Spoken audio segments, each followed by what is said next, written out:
Germany broadcasting, people of Britain, greetings from the Third Reich. This is the voice you have learned to fear. This is the voice of terror. Again we bring you disaster, crushing, humiliating disaster. It is folly to stand against the mighty wrath of the Fuhrer. Do you need more testimony of his invincible might to bring you to your knees? Very well. Are you ready, operative number 7? This is the voice of terror. A secret airplane factory somewhere in England. Listen, the screams of the dying can still be heard. This is the voice of terror. Are you there, people of Britain, shivering in your cellars? Listen, operative 41. The fuse is lighted. Oil to fuel your navy, to feed your tanks. There it goes up in smoke by the millions of gallons. This is the voice of terror. Do you still believe that there are secrets unknown to the Fuhrer? Listen. Tonight at 7:10, an important diplomat boarded a train at a little station outside Liverpool. Each split second is accounted for. The rails divide. The train hurtles through the air. The diplomat will make no report in London.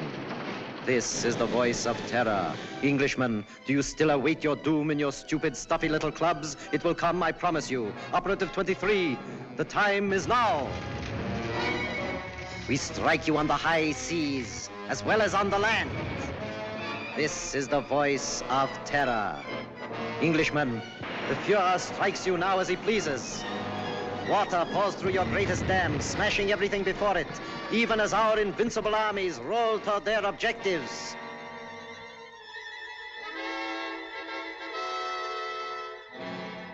Despite the effective work done by the Intelligence Inner Council, jailing fifth columnists and saboteurs, despite their efficiency in coordinating military strategy based on information of enemy movements, they seem unable to cope with the voice of terror. Already 6 military catastrophes have occurred. The unmitigated nerve of the press. Now they're attacking us. At last the fellow to kingdom come. If only we could keep this insidious stuff off the air. I'm not sure that I agree with you. What purpose would that serve? Well, the people wouldn't have to listen to it. I've been talking to Crosby, the radio technician. If we want him jammed off the air, Crosby can do it. I've been working along other lines. I've asked Mr. Sherlock Holmes to come here. What? Sherlock Holmes? This isn't a case for a private detective, it's a matter of state. In this emergency, we should take advantage of everyone's peculiar gifts. Mr. Holmes is the most subtle and extraordinary private investigator of our time. Are you intimating that the Army and Navy intelligence plus Scotland Yard are not equal to the occasion, Sir Evan? I'm sure they're equal to any occasion. They've done a marvelous job of lining up fifth columnists, saboteurs, and keeping us informed of the enemy's movements. But the voice of terror seems to have them stumped. Sherlock Holmes may have a new approach that will solve the problem. What's happened inside these walls has always been secret. We don't want any outsiders here. I'm positively and irrevocably opposed to calling in Sherlock Holmes. Perhaps you'll change your mind. I see nothing whatever to make me do so. Prentice is right. For ordinary criminal investigation, Holmes is excellent, but not for this. He's unorthodox and theatrical. I can tell you all about him. Gentlemen, perhaps I can throw some light on the subject myself. Holmes, how are you? So good of you to come. Good afternoon, Sir Evan. Your card opened all doors. Oh, Blouser! Oh, you've put on a little weight since you left school. You don't look any younger yourself, Dimples. How are you? Fine. Come in, won't you? You know these gentlemen? I think so. How do you do? I haven't had that pleasure. May I introduce my friend and associate, Dr. Watson? How do you do? I'm afraid I've arrived at an embarrassing moment. Not at all. This gentleman here, Admiral Sir John Prentice. Admiral Prentice, objects most strongly to my being called in. How could you possibly infer that? From the carpet. Carpet? A man who rises from his chair and digs his heels sternly into the carpet is violently opposed to something, and the Admiral, being quite distressed by the criticisms of the press, would be most apt to resent my intrusion. Well, you've just arrived from Sevenoaks. Yes, of course. How on earth did you know that? Oh, pardon my mentioning it, but adhering to your left boot heel is a variety of clay known only in Sevenoaks. An amazing piece of deduction. Elementary, my dear Barham. Here's a broadcast of the voice of terror.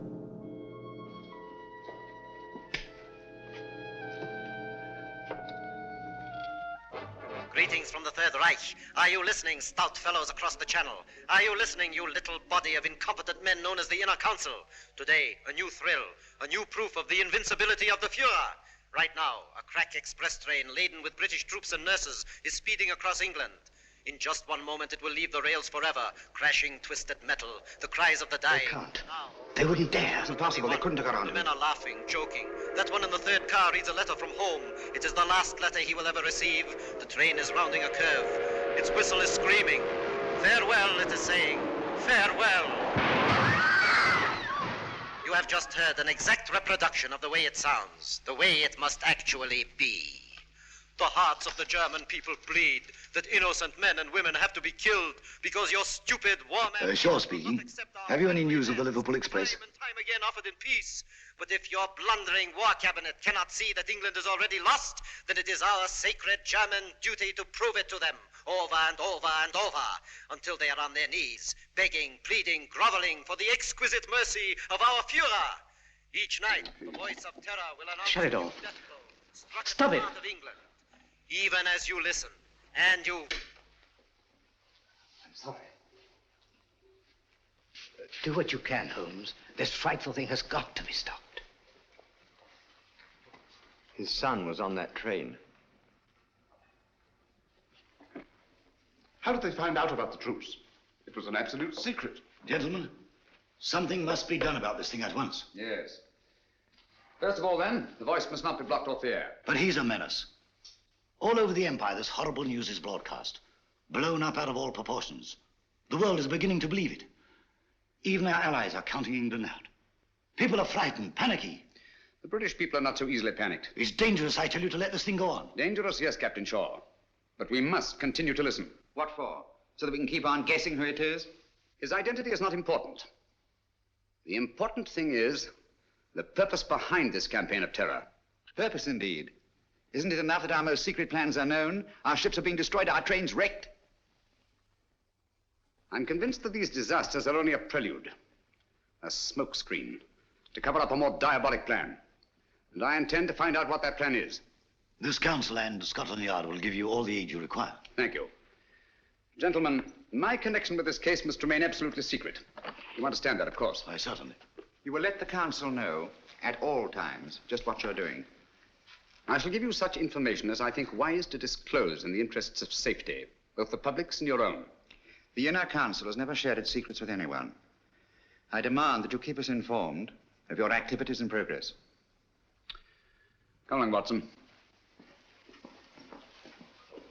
Mr. Holmes, I want to apologize for your rather lukewarm reception here. Well, thank you, Sir Evan. I'm used to the chilly atmosphere of high places. And of course, you recognize the importance of time. Quite. And results. Mr. Lloyd, I'm quite sure that Mr. Holmes can be trusted not to fail. He never has, you know. Thank you, Watson. The word is seldom. Goodbye, Sir Evan. Goodbye, sir. Goodbye, Barham. Goodbye, Watson. Well, shall we walk for a bit or take a taxi? I'm afraid we have no choice. Huh? You know, Watson, I have a feeling that when we go out of that door, a girl will be waiting. A girl? What do you mean? A young lady whom neither of us has ever seen before will come forward to greet us. Holmes, now you're pulling my leg again. Mr. Holmes, I'm Joe Grandis. How do you do? This is my friend, Dr. Watson. How do you do? How do you do? I've been assigned to drive you around. Thank you. Good gracious me. Where do you wish to go? Baker Street. I know, 221B. Come on, Watson. Hurry up, old fellow.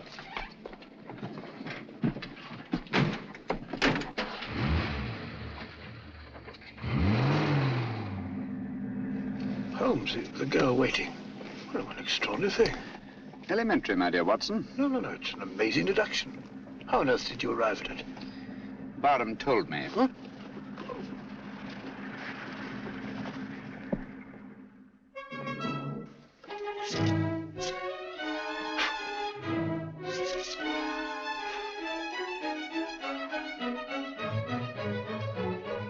Oh, don't you worry, Mrs. Hudson.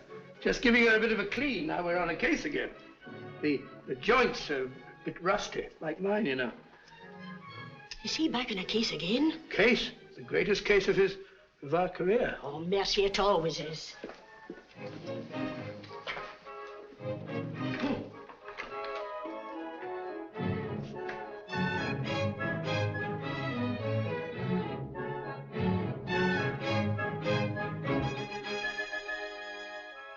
Holmes. Mr. Holmes. What? That's right. Well, if you ask me, it's disgraceful. Beethoven's Fifth? Not at all. It's very good. Sir Ronald Headley's conducting very well tonight. I don't mean the concert. No? England's in danger. Heaven knows what frightful disaster's happening, and you sit there calmly listening to the wireless. Music hath charms. Very restful. That's got nothing to do with the whole... Contrary, my dear Watson, it may have a great deal to do with it. Oh, really? I don't see what.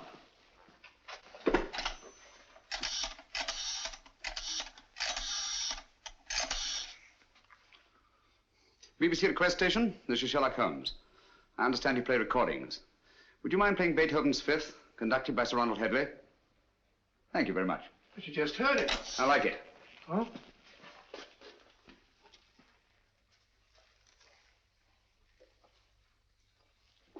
We've had a request for the Beethoven Fifth Symphony, played by the London Symphony Orchestra under the direction of Sir Ronald Headley. This is a transcription.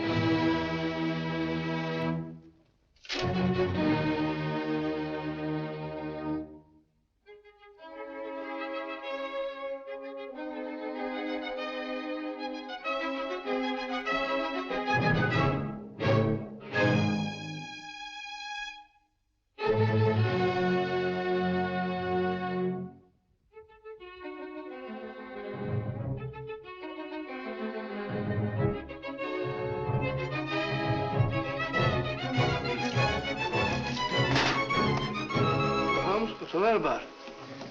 Hmm? I say, Holmes, I don't think... Shh.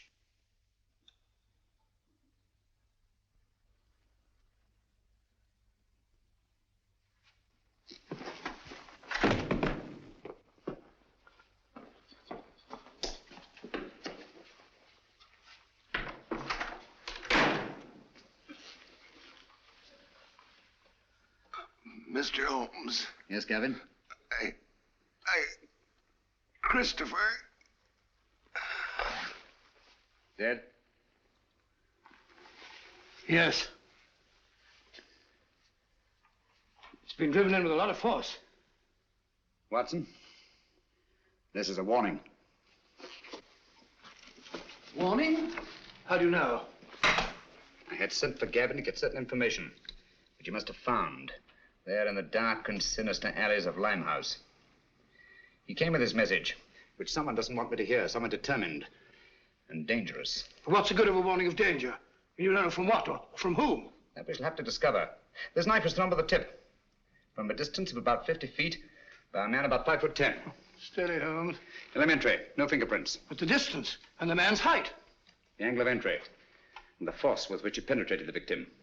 But Holmes, what do you suppose he meant when he said Christopher? We must find out at once. Come on, Watson. Huh? Come in. Oh, Mr. Holmes, I saw a fella lurking about your steps and I... Blimey, he won't lurk no more. On the yard. Take care of it, Dobson. Very good, sir.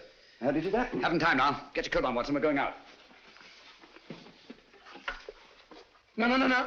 Holmes, you promised. Oh. Where are we going? Limehouse.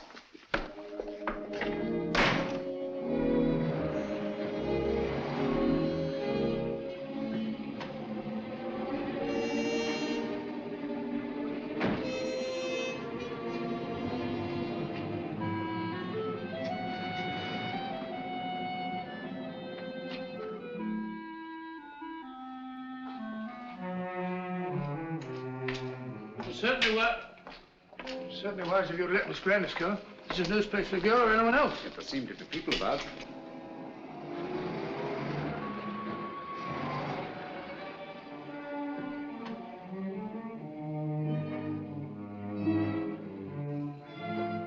Even Miss Grandis. If I'm not mistaken, she's keeping an eye on us. You're Mr. Sherlock Holmes, ain't you? Yes. I wouldn't come down here if I was you. This is Limehouse, and we don't fancy your sort of bloke in these parts. The fellow's absolutely right. Hadn't we better be... Quiet, Watson. This is still a free country.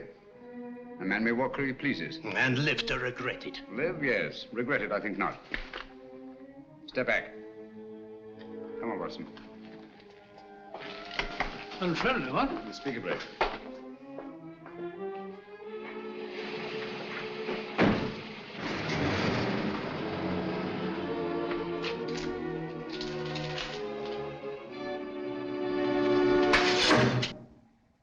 What was that, Holmes?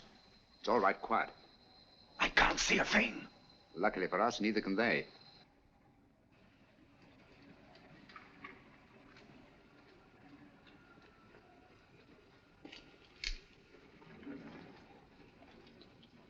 Apparently, the enemy has found out that we joined forces with the government. What makes you think that?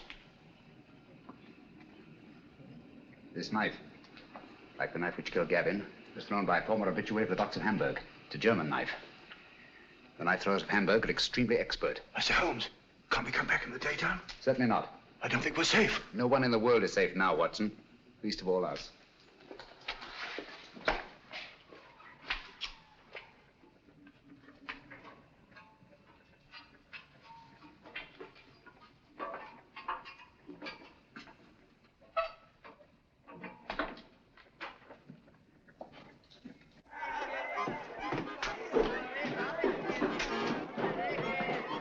What is it? I'm ready. Don't tell me that you don't recognize me. Mr. Sherlock Holmes. I got a specially ugly lot here I'll tonight. take my chances. I can't keep you out, Mr. Holmes, but...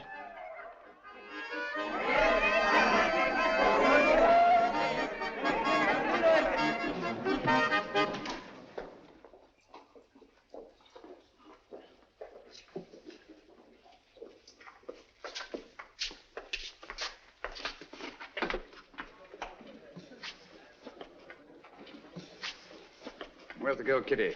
Gavin's sweetheart. His wife. Can you get her? It's urgent. Try. Holmes, I don't think I like this place much.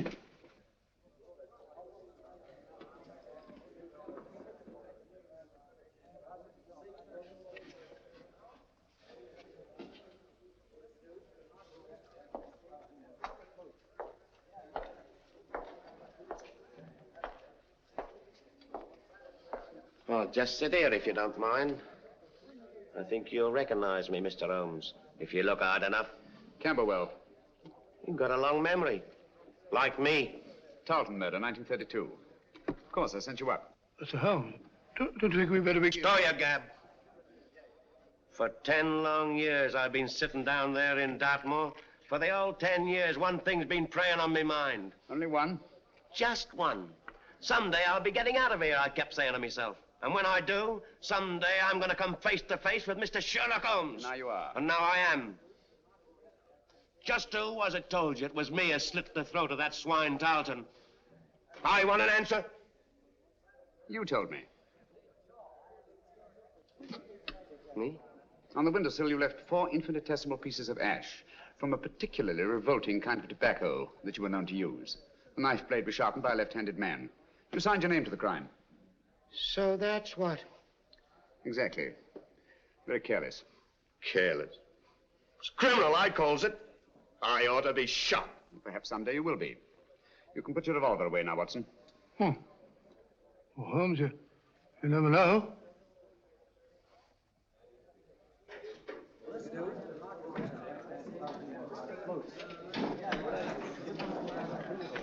Where's Gavin? Sit down, Kitty. Where is he? You've got him into trouble. What have you done to him? Take it easy, Kitty. Gavin's dead. Dead? Oh, it ain't possible. Well, I was with him only 2 hours ago. You're trying to frighten me. No, I'm not, Kitty. It's you. You killed him.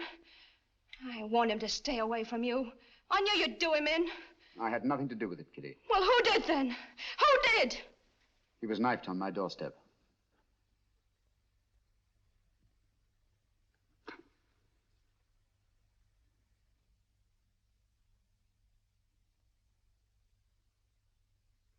I'm sorry. I'm deeply in his debt. Before he died, he said one word. Christopher. You know what it means? I've got to know. What's that to me? You want to avenge Gavin's death, don't you? I don't want nothing to do with it. Nor with you. I never had any dealings with the police, and I won't start now. I'm not asking this for myself. Our country, England, is at stake. Gavin was killed not by his own enemies, not even mine, but by the enemies of England. So that's it. Yes, Kitty. The Nazis killed him. Help me to find out what Christopher means, and I promise the man who murdered Gavin shall pay for it. Think, Kitty. The cutthroats of the world menace us all. You can help stop this savagery. Yes, you, Kitty. It would take the police weeks, months perhaps, to find out a certain piece of information we must have. That's not so with you and your friends. You know every nook and corner of London. Get them to help us. We need their help. Your friends will become an army. You understand? Secret, invisible, and mighty. And you will be at their head, Kitty. You will be their leader.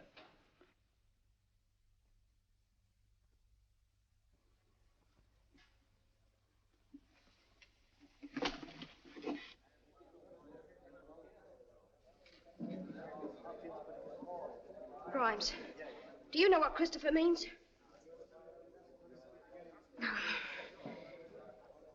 Dugan, do you know? Dugan, listen to me. I ain't got no time to listen to you, girlie. But you gotta listen. Someone killed Gavin. I don't know who, but you gotta help me find out.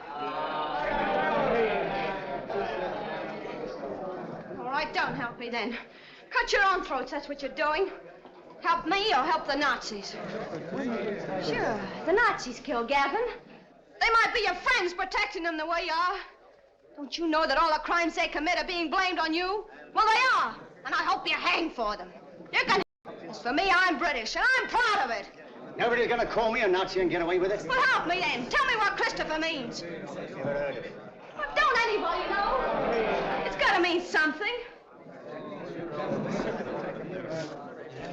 Speak up if you know what it is. Let's have it. Don't mean a thing to me. You're gonna creep in the corners all your life? You're gonna sneak away at the very sight of a man like this and show him what cowards you are? What are you afraid of? I'm not asking this for myself. England's at stake. You're England as much as anyone else's. Got no time to think about whose side we're on. There's only one side, England. No matter how high or how low we are. You, and you. We're all on the same team. We've all got the same goal. Victory! Now, what do you want to know? Spread out all over London. But find out what Christopher means. We'll find out. No fear about that. Thank you, Kitty. Well done, my dear. Shaw speaking. Yes, Miss Grandis. That checks with my report. No, Miss Grandis. Sir Evan hasn't arrived yet. Yes, thank you. Miss Grandis reports that Holmes spent some time at the Air Ministry today. That checks with my information. Last night, a murder and a session in Limehouse. I wonder what the fellow... He's here now. I don't think I need to report on my activities, gentlemen. You must be fairly well informed. We have our methods, Holmes. It only remains for you to show what's been accomplished. All in good time, Mr. Lloyd. Good evening, gentlemen. Good evening, Sir Evan. What's the matter? You look pale. Oh, it's nothing. Barham, your hand. Let's have a look at it, Barham. Oh, it's really nothing. Just an accident. What sort of an accident? Some fellow took a shot at me, just as I was leaving the house. Took a shot at you? It's only a scratch. Ugly thing to happen. Have you any idea who it was? No, I haven't. He popped up out of the bushes, just as I was getting into my car. Fired once, then disappeared. What do you make of it, Watson? Bullet wound. Congratulations. This is a matter for the police. Oh, no, please. I can never identify him. Let's forget it. Captain Shaw.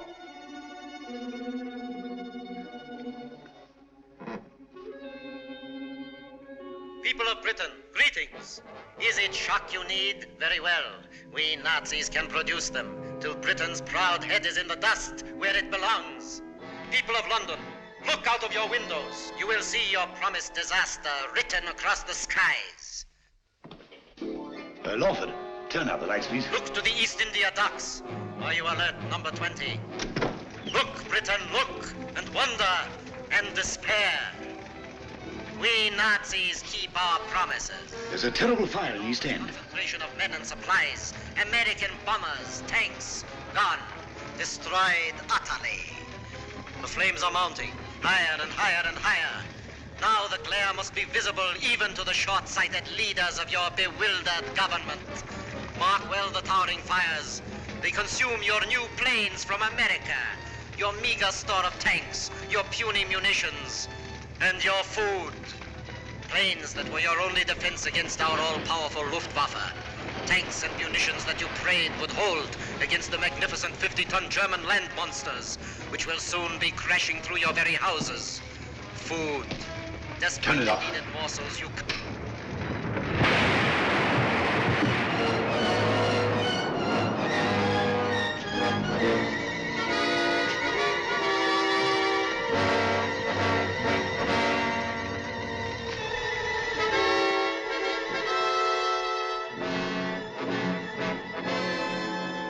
Gentlemen, this is really a terrible setback. How do they find out our secrets? It's horrible, the way it's timed, the precision of it.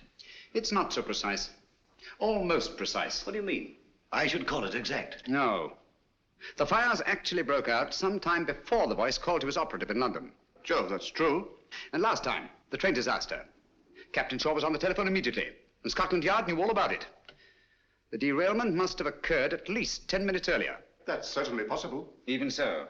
What of it? No mystery, nothing supernatural, just split-second planning, that's all. Days, perhaps weeks in advance. Very well figured out, Holmes. It gets us a step forward. Now, gentlemen, let's take a step even further. I have charted here the tonal differences between actual and transcribed broadcasts. Using this test, I'm convinced that the voice of terror is undoubtedly recorded and played from a record. What does that prove? It proves that the voice of terror, the man himself, is not in Germany. He's here, in England. Oh, that's impossible. What are you telling us, Holmes? It can't be. Our technicians insist the broadcast originated in Zeisberg. And so they do, from recordings flown to Zeisberg. It's impossible, Holmes. You can't expect anyone to believe that. It can't be done. Thanks to the Royal Air Force, I have some rather curious information. At irregular intervals, 6 Nazi bombing planes come over and drop their deadly cargoes on non-military objectives. A meadow or a sheepfold. That's nonsense. The Nazis aren't fools. They don't waste ammunition. Of course not. Then what's the purpose? To divert attention from the fact that a single plane breaks formation each time and disappears. But why?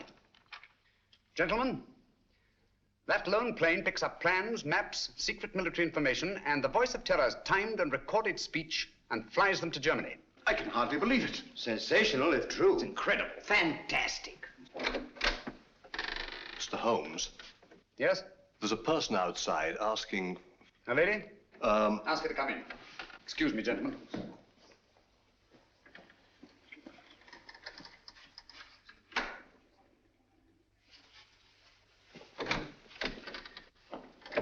Gentlemen, I must leave at once. Where are you going? That must remain a secret, even from this council. I object to this, Mr. Holmes. You're here against my wishes. Since you are here, I demand to know what's being done. As I've already told you, Mr. Lloyd, I shall report to this council at the proper time. And so, gentlemen, until we meet again, as I hope we will, take no unnecessary risks. We're all in grave danger. Come along, Watson. Coming.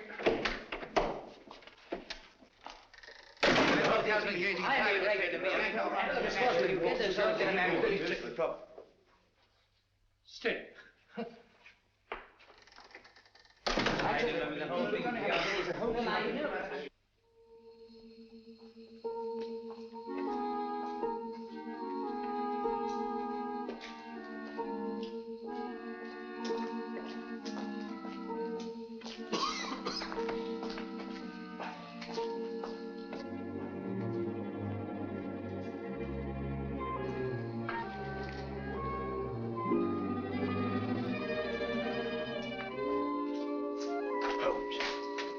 we're being followed.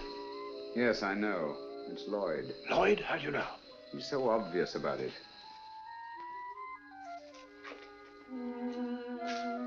Good evening, Mr. Lloyd. You going our way? I intend to find out what you're doing. Even to the point of following me? This is our business, you know, as well as yours. All right. Come along.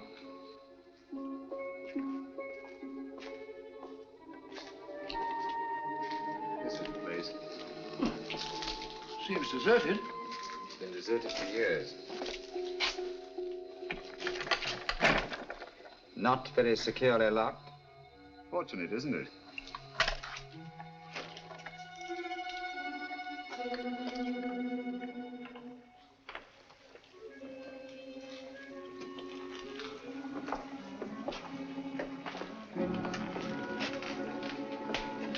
Water. It's the river. This is part of the old Christopher docks. Never heard of them. Christopher? I say, Holmes, isn't that the word that Quiet, Gavin... Watson. Oh, sorry. They're almost forgotten. They were built before Victoria.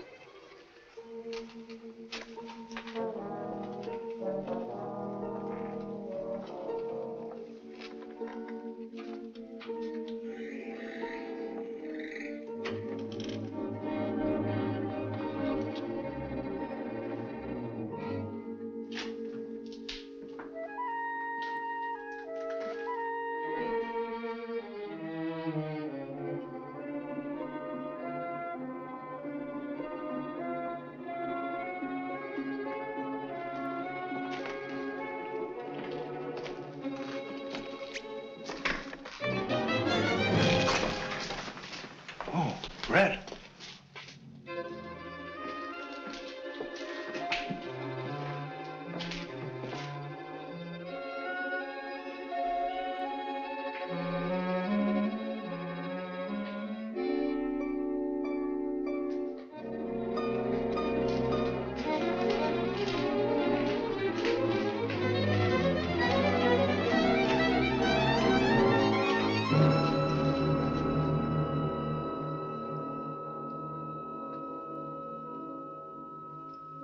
Good evening, gentlemen. I knew your curiosity would be your undoing, Mr. Holmes. You were expecting me then? Yes. I had hoped that the entire council might have come. It would have been a pleasure to deal with all of them, quietly and effectively. Eventually, they all will be taken care of. However, Mr. Lloyd is quite a catch and will have to suffice for the moment. What do you intend to do with us?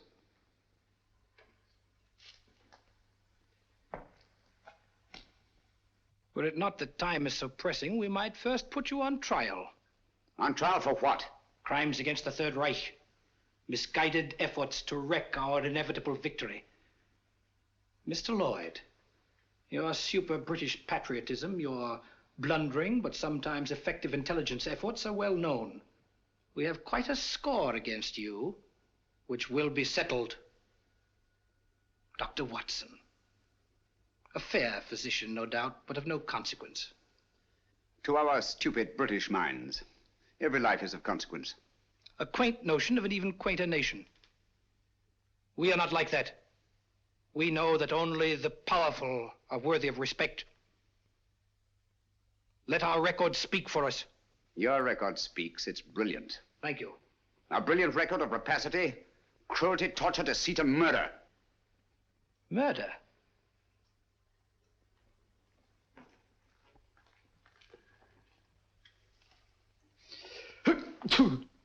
Gesundheit. Thank you.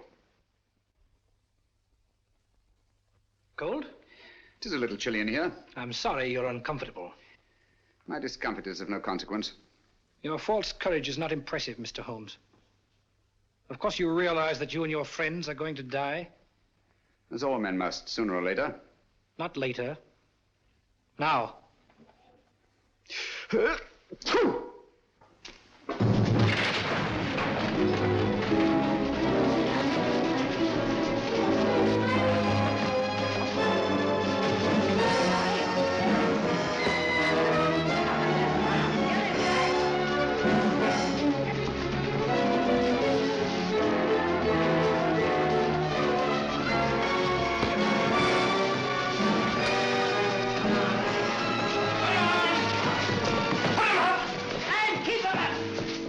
Boys. It's a pleasure, sir. All right, then. Line them up there against the wall. Come on, get back again. Come on, get back.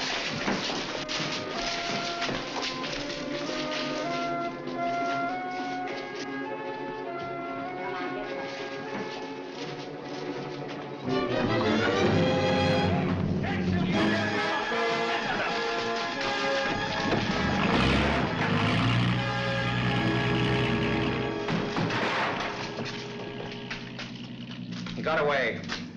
Oh, most unfortunate. I blame myself severely. I should think you might, Holmes. If you hadn't been so stupidly mysterious, allowed Scotland Yard to give you adequate protection, the man would never have escaped. No, he never would. Most regrettable. Gesundheit.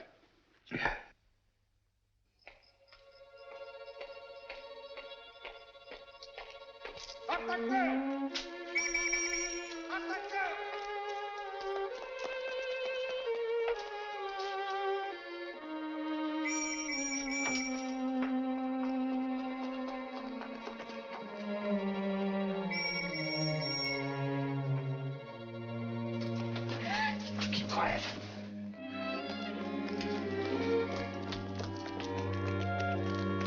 Hands off. You fool! Do you want to bring the whole force in here?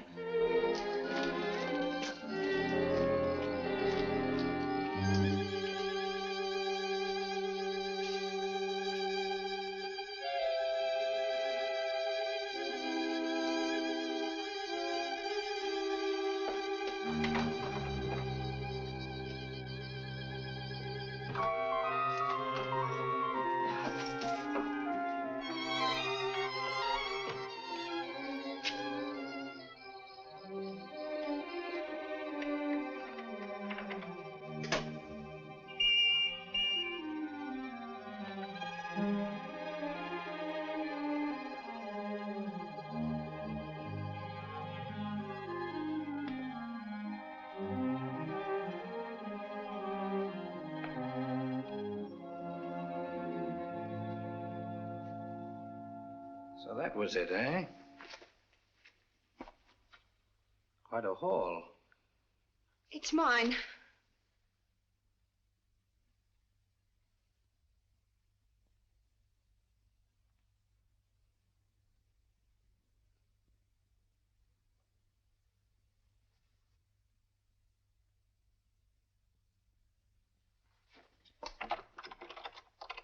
Go ahead. Your friends, the police, are undoubtedly still out there.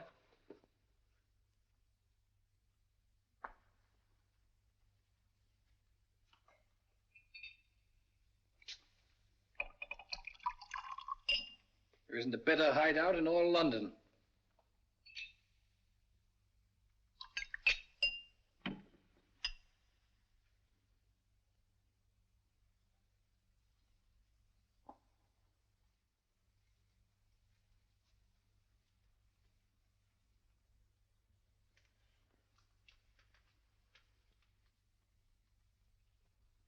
This'll quiet your nerves.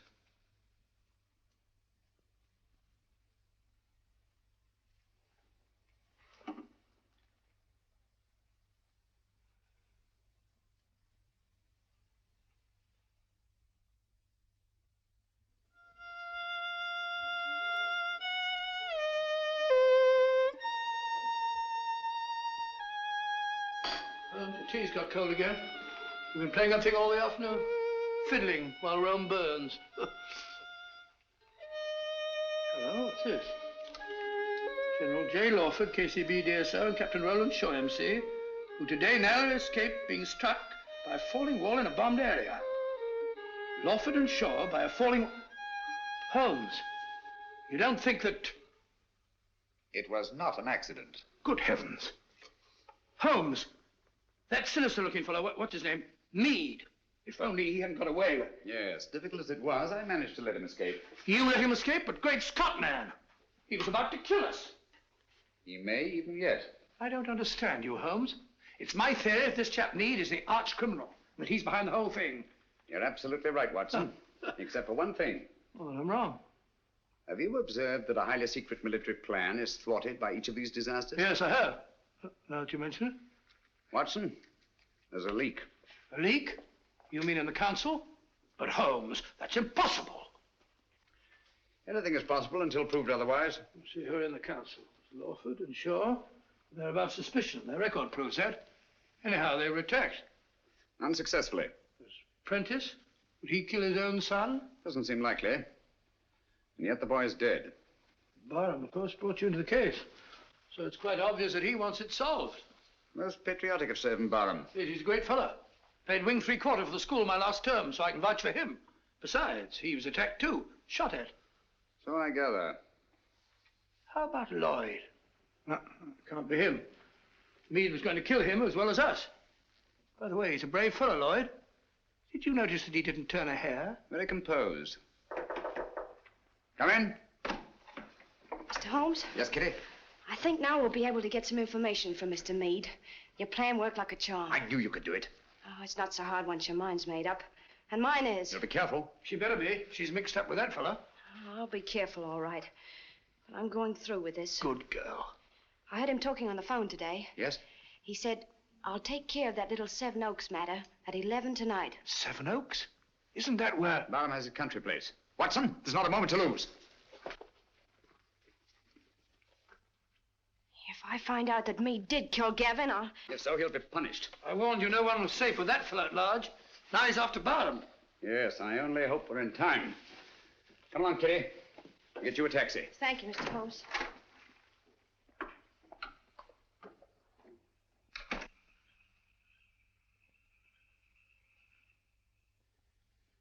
You think you ought to go it alone, sir? Worrying about that escaped German agent, huh? The threat was to kill the entire council, sir. Come, Smithson. Took bigger chances than this in the trenches. You've forgotten. I know, sir, but we were younger then. And there were no such thing as Nazis. I'm ready for him. I understand, sir.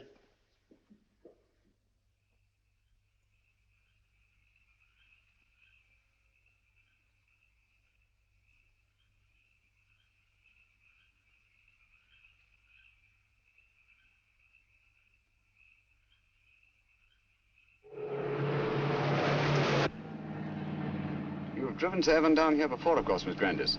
Quite often. He comes down whenever he can. He's a local air raid warden, you know. Likes to get away from the excitement occasionally, eh? Yes, it's so very quiet here. Quiet and remote. Away from everyone.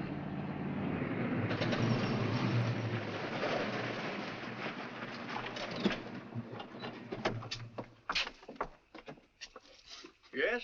Oh, Miss Jill. It's all right, Smithson. Where's Sir Evan? On his rounds, miss. Which way?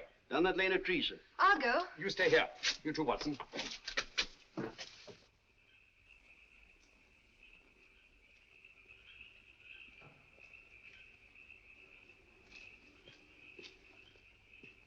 Hello there, Barham.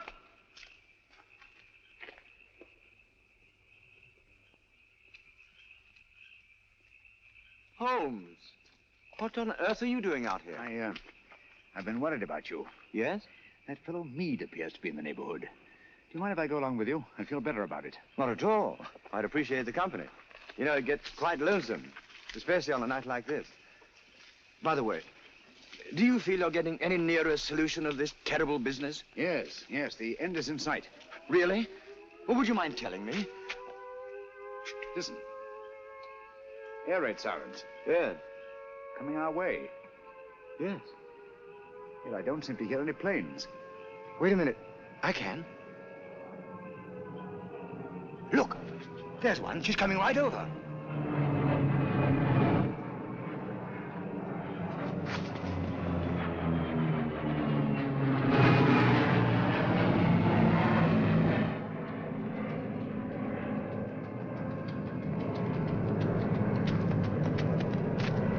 There she is. How's theirs? Theirs. Holmes, he's coming in for a landing.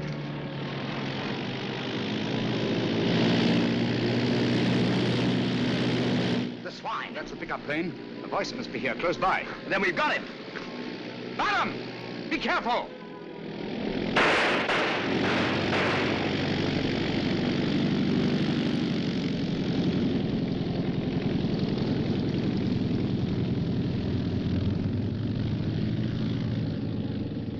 I can't understand you, Holmes. Why didn't you help me? We almost had him. You're too impatient, Barham. My patience is exhausted. This has got to stop. Thought you'd have solved the whole thing long before this. What happened? Was that a Nazi plane? Yes, I saw the filthy swastika myself. Great Scott. Took a shot at him, but he got away. And Meade also got away. Well, I better go and report this. We'll go with you. Come along, Watson. You needn't bother. I can take care of myself. My dear fellow, there's no use taking chances. I'm afraid you're a marked man as long as Meade is at large. Come on.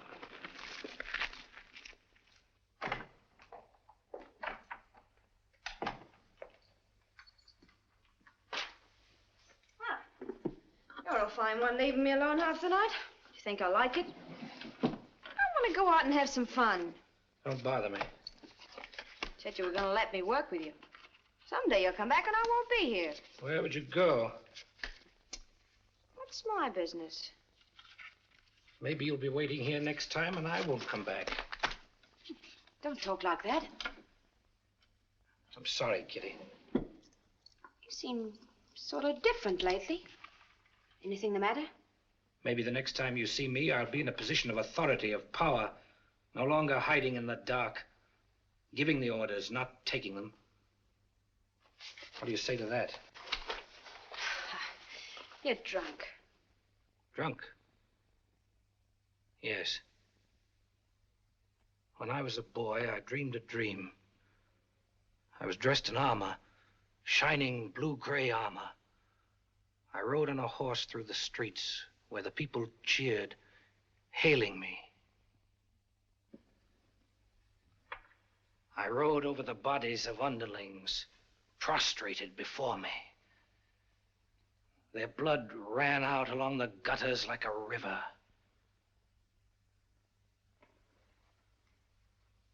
What if this was no dream? What if it was prophecy? What if all this comes to pass? Well, something must have happened to you. Yes, Kitty. Something that you're going to share with me. Get your coat. Hurry.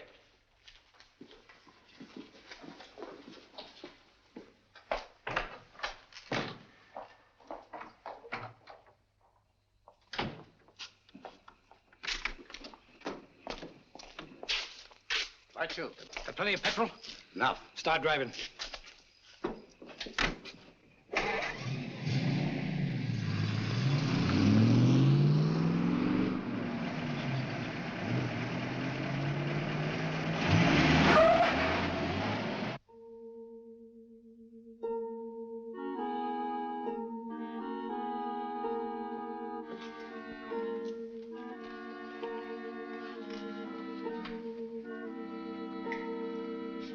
Where's Holmes? He'll be here, I'm sure. It's starting now.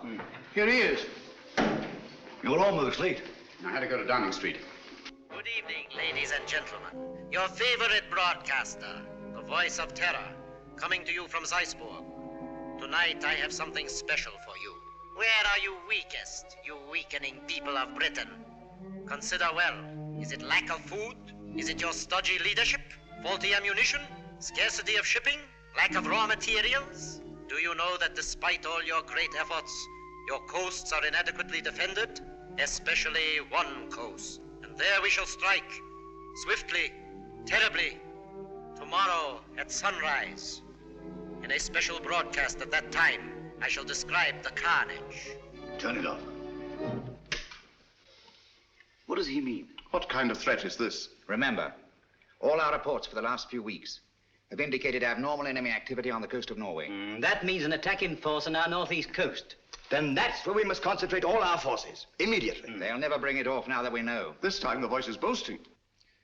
Perhaps, but so far he's made good his boasts. What have you done to stop it? Shilly-shallying about while these crimes continue? This is the last straw. We must prevent this all-out attack at any cost. Sir Evan's right. All our available resources must be rushed to meet it.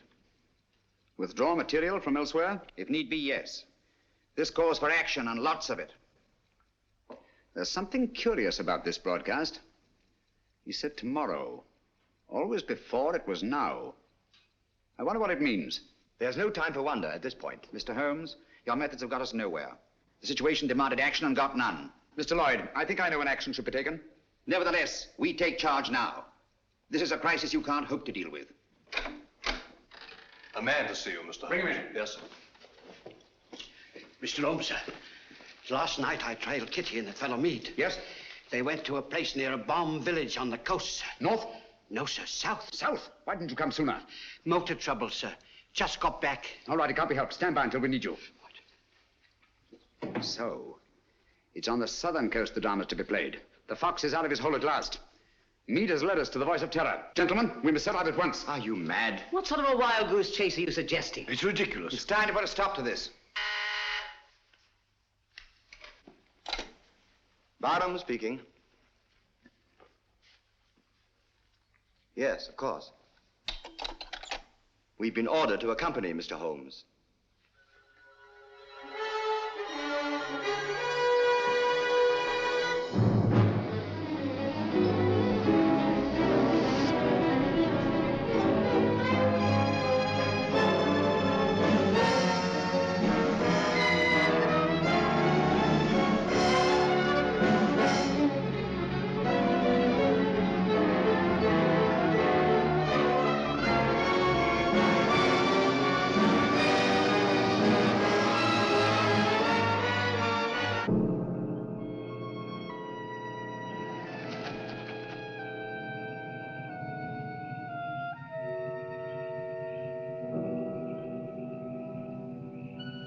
Major Harrison, Mr. Sherlock Holmes. Good evening, sir. All the arrangements have been made. Splendid. And that church up there? Yes, sir. All right. Let's go, gentlemen.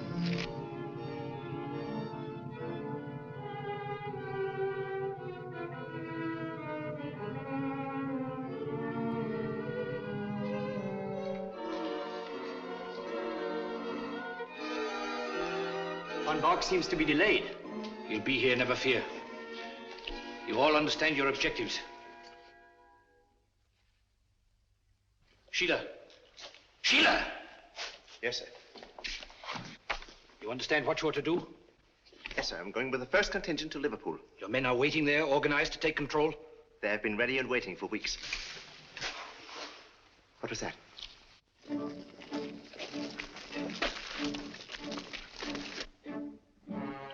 When the world is changing, it is natural to be on edge. Merely owls or perhaps wood rats. No, it sounded like... Sheila. Yes, sir. Wall. City of Croydon and Croydon Airport. All is prepared. You go. Birmingham.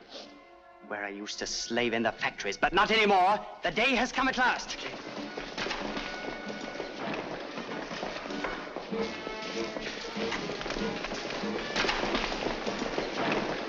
Line them up over there.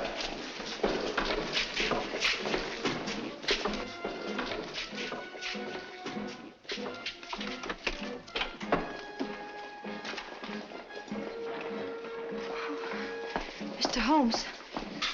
Oh, I was afraid you'd be too late. I'm glad you're safe, Kitty. Come along, sit down.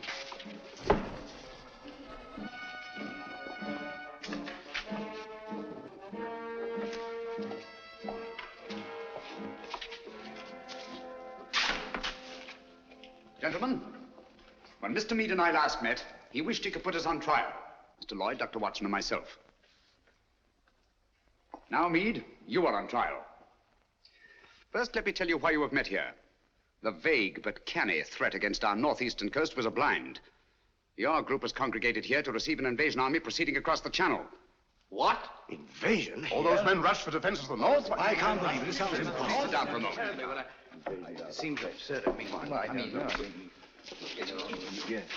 At the head of this mighty force, the picked and chosen, the faithful were to proceed to various centers of our country and take up positions of authority. And we shall, do you understand that? Unfortunately for you, that is not to be. We're held, yes. But the invasion will proceed without us. Why don't you say doing nothing? Why are we helpless here? Please be patient.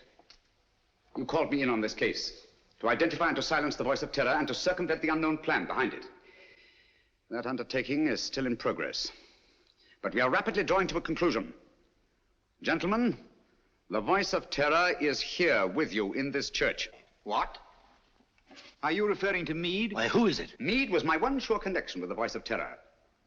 At the warehouse, I allowed him to escape and assigned Kitty here to trail him. When I learned through Kitty's abduction that Meade had come down here to meet with a group of men, I asked myself why. Why a deserted fishing village on the Channel when Scotland was to be the next scene of disaster? And why was it necessary to withdraw great stores of ordnance and material for the protection of Scotland? It was a ruse, gentlemen, to leave this coast unprotected. A ruse devised by the voice of terror. I knew quite early, of course, that the voice was a member of your august body. You dare to insinuate that one of us... If this is meant to be humor, it's very ill timed. German agents knew I was on the case the very night I was called in. How did they know this secret? One of your counsel informed them. There were attempts made on the lives of all of us. But the attempt made on the life of one of your members was entirely unsubstantiated, resting on his word alone. One member whom I went to the country ostensibly to protect, actually to surprise. This member fired on the Nazi pickup plane, not in rage as he pretended, but to warn and frighten it away. That was very clever of you, Sir Evan. Sir Evan? I can't believe it. Sir Evan couldn't be implicated in a thing like this. What's Sir Evan got to say? Let me congratulate you, Mr. Holmes. You admit this outrageous accusation? There's been treason before, but this is beyond belief. Treason is not involved. Sir Evan Barham is not Sir Evan Barham. What are you talking about? In March 1918, Lieutenant Evan Barham was a prisoner in a German prison camp. There, his amazing resemblance to a certain Heinrich von Bork, a brilliant young member of the German Secret Service. sealed young Barham's fate. One morning he was taken out and shot, murdered in cold blood. Then this man is... He is Heinrich von Bork, who has been masquerading in Barham's place for the past 24 years. You see, gentlemen, the Germans plan well in advance. It's incredible. How could a thing like this happen? Barham had no immediate family. The details of his private life were avidly studied by von Bork, who was 3 years at Oxford and had a perfect knowledge of the English language and English habits. So, with possibly the help of a little plastic surgery, not forgetting the considerable resemblance to Barham in the first place, the deception was carried through. Very clever, Mr. Holmes. I must say, Holmes, this is positively amazing.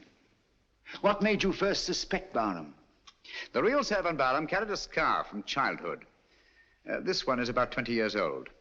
A detail, but significant. I can't believe it. It was Barham who insisted on your being brought into the case. A colossal piece of egocentric conceit. One to match your own, Mr. Sherlock Holmes. Of course I brought you into the case. To see your weak and silly handling, to watch you fumble and lose it. Are you too stupid to realize that this group is but a small part of our organization? We have men stationed all over England, ready to take command. They never will. They were all taken exactly at dawn, just as you were. So now we are trapped, huh? No, gentlemen. It is you who are trapped. Listen. Even now our Messerschmitts are roaring overhead, the vanguard of the invasion. Why are they not routed? Where are our boasted anti-aircraft guns? They are silent. Our little ruse was entirely successful. The coast has been stripped of its defenses. Preserve your vaunted British vanity as best you may in this your hour of most humiliating defeat. You have not captured us, my friend. We have annihilated you. Do you really think us so blind that we would strip this coast of defenses because of a voice on a phonograph record? The Council was deliberately misinformed about moving the defense forces. You are trying to save your face. Look, if you think I'm lying. Those are not Messerschmitts. They're Spitfires and Hurricanes, returning from blasting your invasion forces, destroying men and barges by the thousand. Look further, von Bork. Look below. Commandos, tanks, slipping away now that your invasion force has been destroyed, to bring ruin and terror to your people.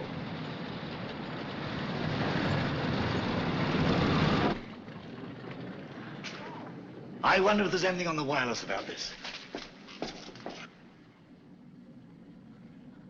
The BBC. We are frightfully sorry to announce that a special broadcast of The Voice of Terror will have to be delayed indefinitely. A threat against our northern coasts, made only as a blind to cover the enemy's invasion plans, has not been fulfilled.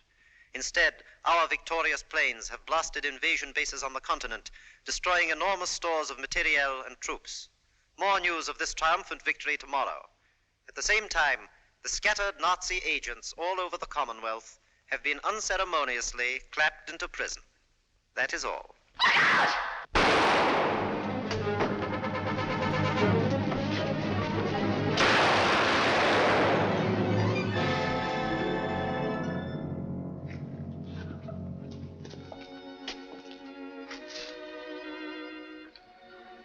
This girl merits our deepest gratitude. Our country is honored in having had such loyalty and devotion. We'll remember. Holmes, I don't know how we'll ever thank you. Don't try, it isn't necessary. I'll be with you in a minute, Holmes. I'll just see that she's taken care of.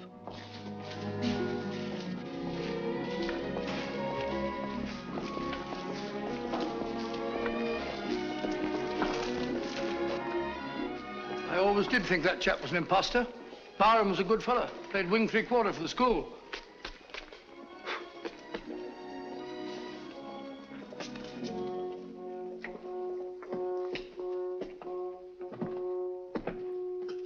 What a lovely morning, Holmes. There's an east wind coming, Watson. No, I don't think so. Looks like another warm day. Good old Watson. The one fixed point in a changing age. There's an east wind coming all the same. Such a wind has never blew on England yet. It will be cold and bitter, Watson. And a good many of us may wither before its blast. But it's God's own wind nonetheless. And a greener, better, stronger land will lie in the sunshine when the storm is cleared.